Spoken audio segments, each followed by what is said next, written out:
And nice day to be on the lake, too. You can see, boy, the winds were not an issue at all. The ducks just kind of floating around. They didn't have to deal with any waves. It was just a beautiful day. Look at the trees and the branches, not moving much at all.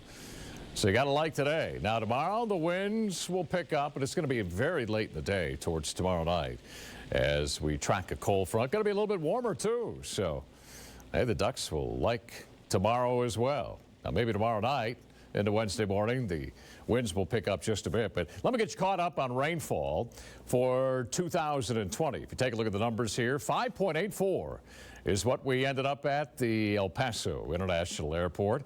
Look at Las Cruces, a little more for them than the year, 7 inches. Now, it all depends where you're located, right? This is at the airport in El Paso. This is at New Mexico State. Big Jim there at Las Cruces said he picked up 5¼ inches, so a little bit less. Of course, he was at a different location there in Las Cruces. We'll take a more in-depth look at the rainfall tallies as it compares to previous years coming up at ABC 7 at 10. Now, in the meantime, this is what we're tracking. Lots of clear skies. We got a cold front that'll be pushing in here. It's going to be a very weak front.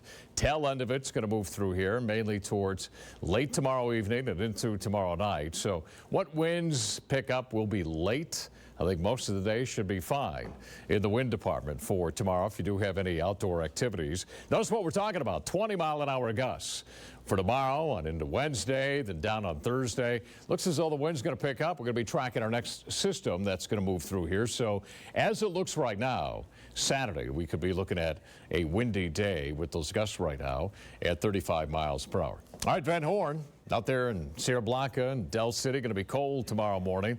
Going to be dropping down into the 20s. Notice tomorrow, we're going to be looking at 64 in Del City. Out there in Van Horn at 66 degrees. Elsewhere we go into El Paso County. Temperature's going to be in the 30s tomorrow morning. Your high temps, look at that. Socorro at 67. Some areas going to be pretty close to 70. 66 in Fabens and Anthony, Texas will make it up to 68 degrees. All right, overnight lows throughout Doña County. La Mesa, 29, Chaparral at 32, and Santa Teresa at 31 degrees. Your high temps tomorrow. A decent amount of sunshine. There will be some clouds moving through here as well tomorrow, so kind of keep that in mind, but temperatures will be warm, mid and upper 60s. As we look ahead over the next 6 to 10 days, our temperature outlook generally right around average. The farther west you go, the warmer the temperatures to be expected out there.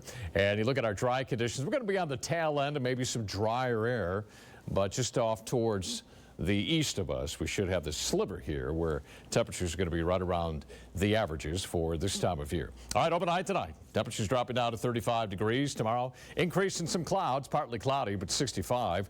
32 overnight in Las Cruces. Your high will make it up to 64 degrees. Watch over the next several days. Temperatures cooling down behind that front to 58 on Wednesday. Then we start to warm things up at 62 on Thursday. And the weekend right now, tracking the system, which is going to cool us down behind the front on Sunday to 54 degrees. Take a break. Be back after this.